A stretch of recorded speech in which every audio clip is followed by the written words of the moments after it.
Good afternoon, this is Sunshine Reports. Sahid Aribisala is my name. Ondo State Government is embarking on engagement of citizens ahead of the November 16 governorship election. One of such engagements was held in Oda Town, where the Senior Special Assistant to Governor Lucky Ayedatiwa on Community Engagement in the Central Senatorial District, Mr. Femi Fadairo, met with residents to reassure them of greater commitment to their well-being. Our correspondent, Wahab Bankole, reports that the engagement also involved minor others in our Akure North local government area of the state. The need to meet minds with rural dwellers and bring governance closer to them was the reason behind this visit to Oda community in Akure South local government area of Ondo State by the Senior Special Assistant to Governor Ayedatiwa on community engagement in the Central Senatorial District, Mr. Femi Fadairo, in company of the Special Assistant to the Governor on Women Mobilization, Mrs. Bayo Aino.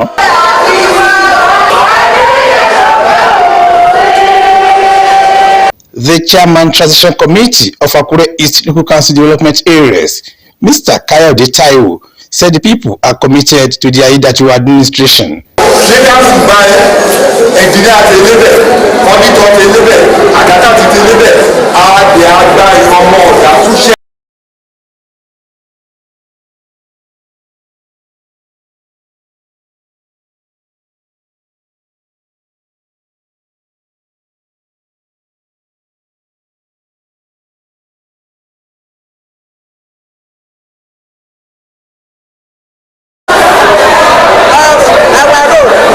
The Senior Special Assistant, Femi Fadairo, stressed the need for unity of purpose among the people and restated the determination of Governor Ayedatiwa to grow their businesses through empowerment, in addition to the provision of solar-powered lights for the community.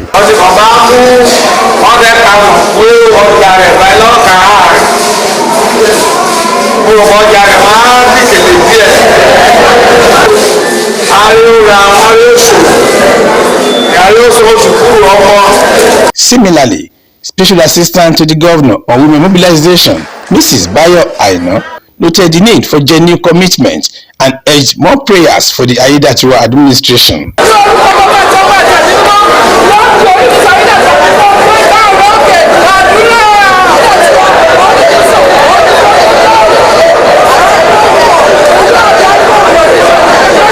We are developing with this SCDO, with this program. The team was also at the palace of Olojoda of Oda, where they were received by the regent, Princess Mopelola Tomiwa, who pledged more support of the people for Governor Ayedatiwa. Nígbà tí wọ́n fi wá síbí kó tó di pé bàbá wàjà tí wọ́n wá ṣe flag of ojú ọ̀nà tó lọ sí Langodo, in fact mo mọ̀ pé gómìnà tó ṣe gbára lé. The team later moved to Ijomu for further engagement with the Association of Olus in Akure North local government area of the state. The Olus, who spoke through the Olu of Abushoro, Chief Olumide Afe, highlighted some challenges facing the people and the communities, including elevation of their positions, infrastructural development, security and salary payments. They pledged their support for the governor towards ensuring victory for the All Progressives Congress APC at the November poll.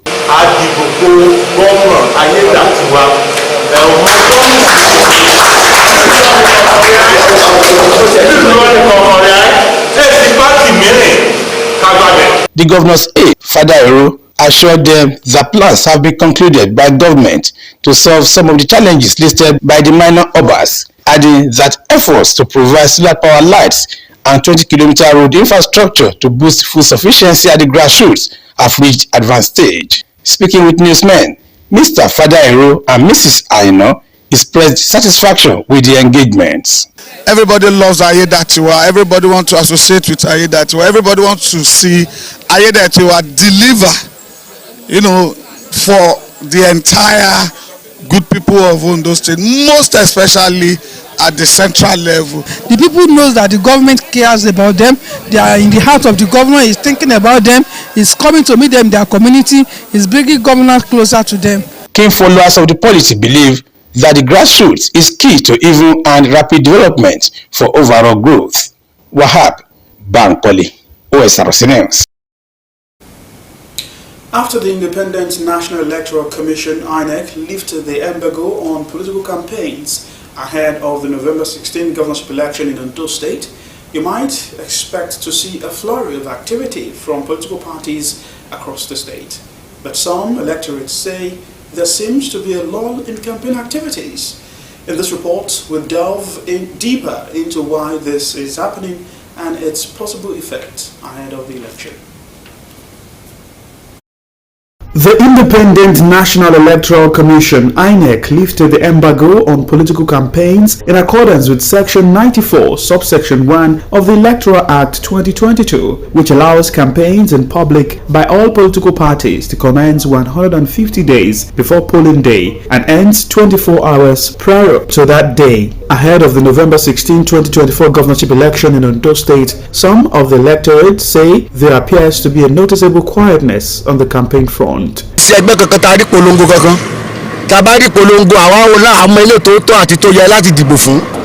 their campaign, it's not the noise they make that gives them the victory. They think they already have their strategy, and looking at everybody, sorry to use that word, all of them, I think they're not just serious with it, they just feel it's the usual thing. It's politics as usual. And when it's time, we know how to get these people to vote for us. So basically, I've not seen any seriousness. I've not seen anything that will make people know that, oh, this is the election period. I mean, it's just how many months to the election, and we've not even. Okay, maybe if they think it's still long, that the months are still long. Well, I don't know, but I feel at this time we already should start having the feelings that. To get reactions to this opinion, Osrc sought update from some of the 17 political parties cleared to feature in the election. Many political parties cited ongoing strategizing efforts as the reason behind this apparent lull. The All Progressives Congress (APC) and the People's Democratic Party (PDP) expressed that they are in the midst of formulating robust campaign strategies. It's at the final stage of putting the list for the campaign together. As soon as this, we should be able to wrap up this by the end of this week. As soon as that is done, or we start at the world level. We start with meetings at the world level, from there to local government, then proceed to the senatorial, finally at the state, before the campaign will commence in full swing. So preparations are ongoing. As I speak to you now, the template for the campaign council, the state campaign council. I'm sure you are aware that last week the national campaign council was inaugurated in Abuja for Edo and Ondo states. So that is, the lineup of activities for the campaigns and the election. Other representatives of the participating political parties, including the Young Progressive Party, also highlighted the extended campaign season as a factor contributing to the current quiet phase. It has become lengthened. I'm talking of almost 4 or 5 months, which is not the normal thing in our previous electoral process. So it's a long distance race when it comes to campaigns, and I think that's why even most parties are also taking their time before they step out, because you know that once you start it and you step out, then the expenses start piling up. The party officials emphasized the importance of meticulous planning and coordination in the campaigns, noting that despite the lifted embargo, a comprehensive strategy is essential to effectively reach voters. However, amidst the perceived silence from the political arena, citizens and business owners, particularly graphic artists and other related professionals, echoed a sentiment of minimal campaign activity with the lack of engagement from political entities, which typically seek services such as poster and banner designs as well as promotional materials. The patronage has been very, very low. That's just have to face it. It's been low. Unless even some of the people that want to do, they would rather bring it from other states. While the sentiment among citizens reflects a general expectation for heightened political activities, the team lead, Kimpak's Development Initiative, an organization dedicated to advancing democratic governance, Bukola Idowu, tasked politicians on issues-based campaign. Encouraging the politicians to look at and to do is to see how they conduct and start their campaign with issues around security, issues around the economy of the state, issues around security of the state, life and property of the state, issues around infrastructure. But they should not focus mainly on personality, because we need to promote issue-based campaign and not personality attack. With the upcoming elections drawing nearer and schedule for campaign having started on June 19, 2024, there is anticipation that campaign efforts will intensify as parties finalize their strategies. Sahid Aribisala, Osrc News. In a bid to streamline the agriculture sector and ensure adequate security in Ondo State, farmers across the 18 local government areas of the state occupying forest reserves have been urged to get registered for proper identification. Special Advisor to Governor Aiyedatiwa on Special Duties and Strategy, Gani Mohammed, during a stakeholders meeting with farmers across the council areas, said the move is towards achieving a more prosperous agricultural practice in Ondo State. Joy Pius completes the story.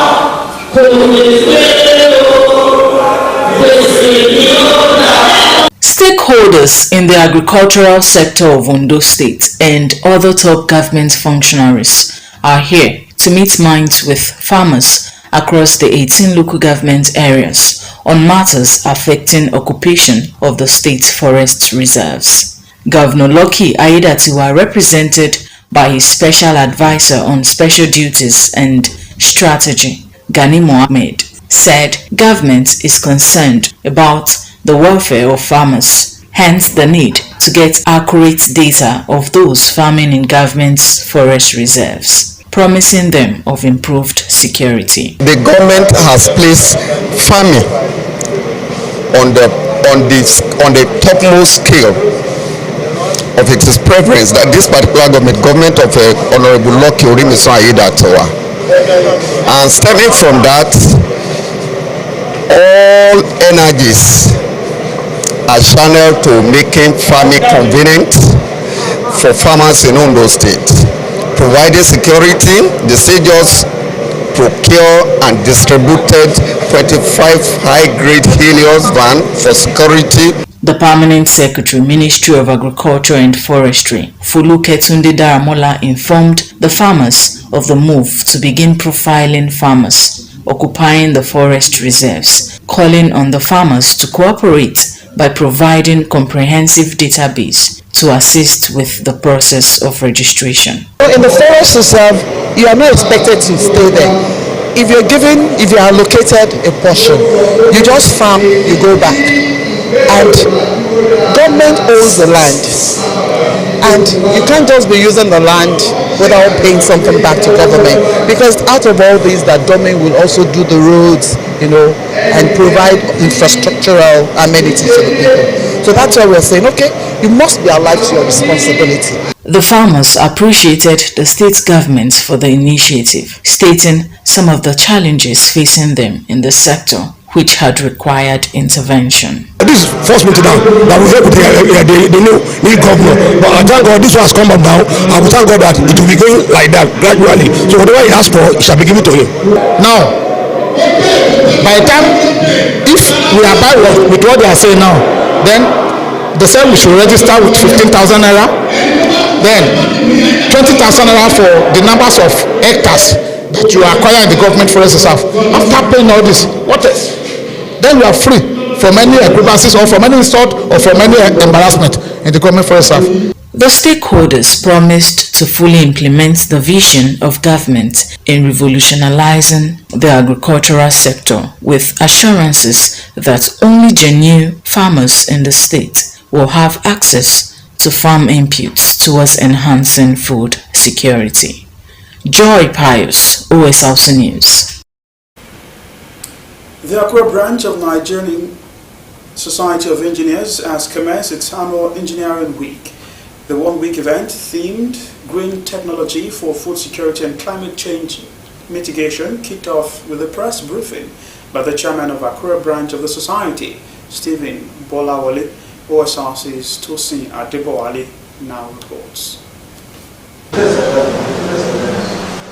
The one-week event by Nigerian Society of Engineers Akure chapter themed Green Technology for Food Security and Climate Change Mitigation aims to showcase the critical role of engineering in addressing some of the most pressing global challenges. The chairman of the Akure branch of the Nigerian Society of Engineers, Mr. Stephen Bolawole, emphasized the relevance of this year's theme, particularly in the context of Nigeria's ongoing efforts to enhance food security and combat the adverse effects of climate change.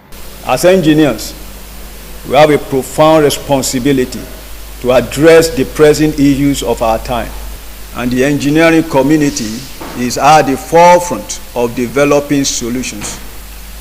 Our theme for this week, Green Technology for Food Security and Climate Change Mitigation, reflects our commitment to leveraging innovation to secure a better future for all. The chairman highlighted a series of planned events for the annual event. On Thursday, 15 August 2024, indoor games at the branch by contestants and participants, followed by a Juma service on Friday, 16 August 2024 at the Akure Central Mosque. Saturday, 17 August 2024 will be a night of celebration with our dinner and awards ceremony. And on Monday, 19 August 2024, we will conclude with an executive committee election. The chairman also highlighted the society's achievements in the previous years, noting the role of the branch in influencing engineering innovations. The present branch and branch executive provided technical support in the construction of the road between Oda and Kokobod by RAMP, an agency in Ondo State. We provided technical support also to the overhead bridge at Oyanrugulem, where we also pay several technical visits. He added that the one-week event promises to be a reflection of what has been a remarkable year for the society in the state. Tosin Adebowale, Osrc News. Ondo State government has reached agreement with Benin Electricity Distribution Company to expedite actions towards actualizing the state-sponsored metering program, Odatiwa Meters initiatives for flag-off. Announcing the resolution after a stakeholders meeting held between the state government and BEDC management in Akure, Chairman, State Committee on Electricity Regulatory Transition, Tunji Ariyomo, said the interest of the people must be prioritized. Omar Alambuji reports that Odatiwa Meters initiatives is expected to be flagged off by the end of this month.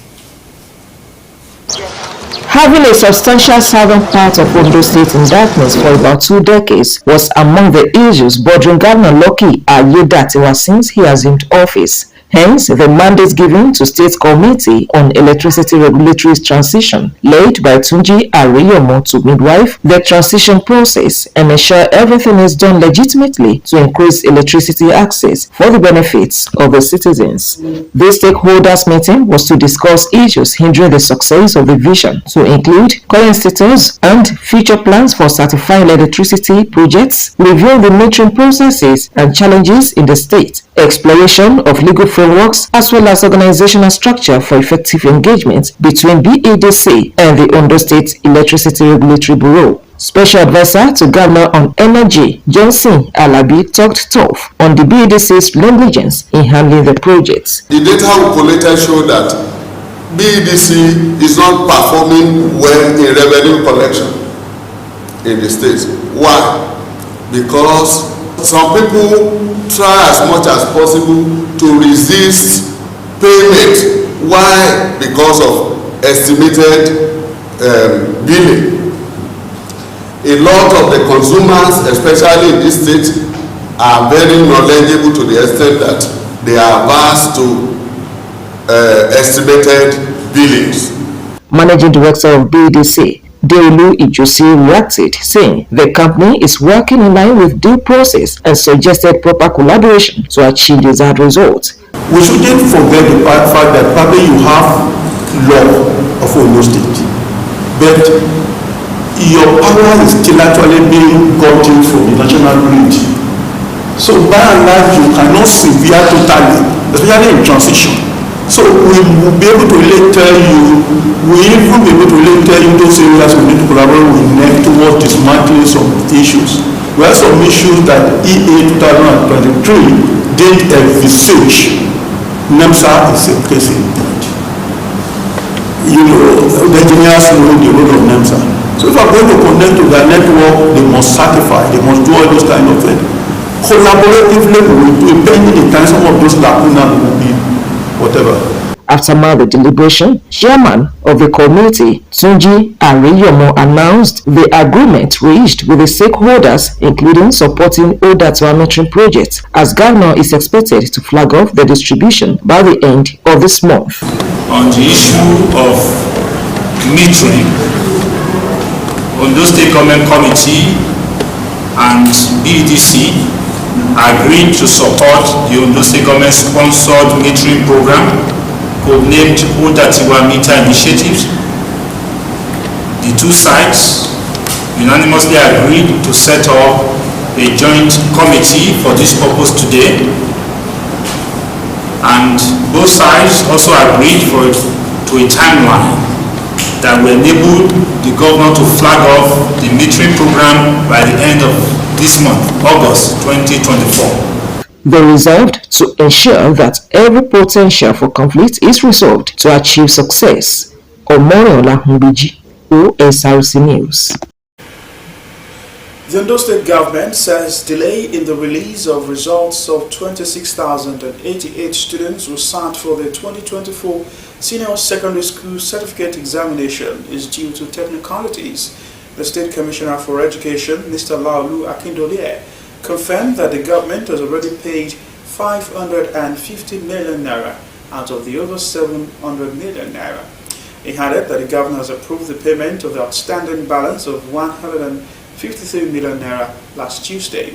According to him, the payment would be released immediately to the West African Examination Council, which will allow students in the state to access their results.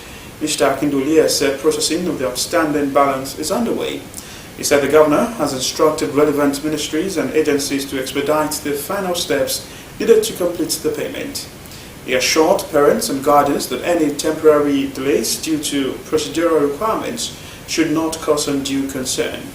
The commissioner said the governor, who has initiated recruitment of thousands of teachers to fill all vacant teaching positions in public schools, remains dedicated to prioritizing education. And to sports, the Paris 2024 Olympics could be described as a mixed bag of hopes, surprises and flawed expectations for many, including sports-loving Nigerians, following the country's performance. Team Nigeria's return from the sports fiesta with no medals has again stoked conversation on the need to take deliberate actions to enhance sports in the country for more profitability and return on investment. This report also reviews Nigeria's outing at the Games and the opinions of sport lovers and stakeholders. The report. Bonsoir, bienvenue à Paris. Area. A boat cruise and a classy display of elegance amidst a pumped celebratory atmosphere greeted the start of the Paris 2024 Olympics for the Nigerian delegation and other 183 participating countries. But the main reason for the convergence at the sports fiesta remained constant despite the excitements. 88 athletes donning the green and white to represent Nigeria in various competitions, from football to athletics, wrestling, taekwondo and other track and field events. The participants carried the hope of a nation of over 200 million people looking to taste success. After about 20 days of the tournament, Nigeria's presence on the medals table was conspicuously absent. No gold, silver, nor bronze. a situation that has left many hopes dashed and expectations flawed, thereby setting in motion a passionate review and comments from Nigerians. Team Nigeria's performance for keen waters of the nation's sports industry is abysmal, a position attributed to several factors which they say must be tackled. We just keep recycling the same thing, the same people, the same ideas, the same thoughts. We simply waste money on sports in Nigeria, really. It may be questionable, but I think that we really do not do sports as it should be. We need to decide whether we want to do sports as recreation, where we are not expecting anything, or want to do it as a business.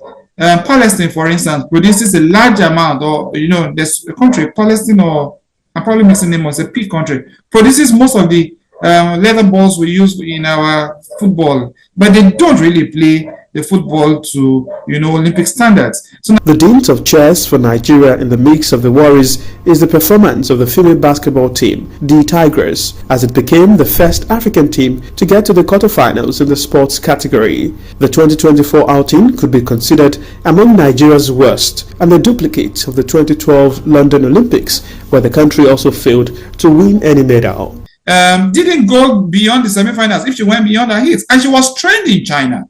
So you want to say, with all the water we've got, if people say, oh, we built an Olympic-sized stadium, a swimming pool, do you have an idea what a 50-meter Olympic-sized swimming pool that is well-maintained look like? So we must go back to states. We must go back to local government. We must decide what are our priorities. And we must decide that we don't want to waste scarce economic resources on what is not. We apparently waste too much money on sporting engagement that bring nothing. Now, hold on.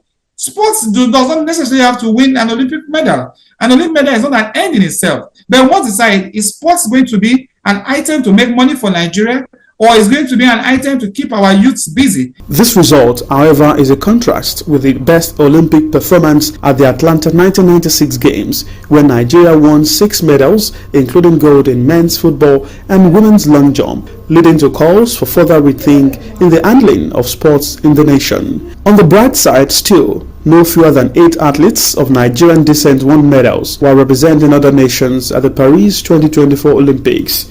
Preparation. Our preparation was not solid enough. The athletes were ready, but as a country, we're not ready. We're not well prepared. Ranging from having to borrow bicycle to compete in an Olympics. People struggling with attire to wear in Olympics. When you think all of these things, what comes to mind is like we're not ready as a country for Olympics. But for athletes, our athletes prepared well. They tried their best, but it's quite disheartening and heartbreaking that we could not win even a medal. It is not something good to think about. With 9 billion naira budgeted for Team Nigeria's preparation and participation at the concluded 2024 Paris Olympics, making the exposure count at subsequent competitions will prove to be a consolation. Sahid Aribisala, OSRC News. On that sports story, we've come to the end of Sunshine Reports. Good afternoon and thanks for watching.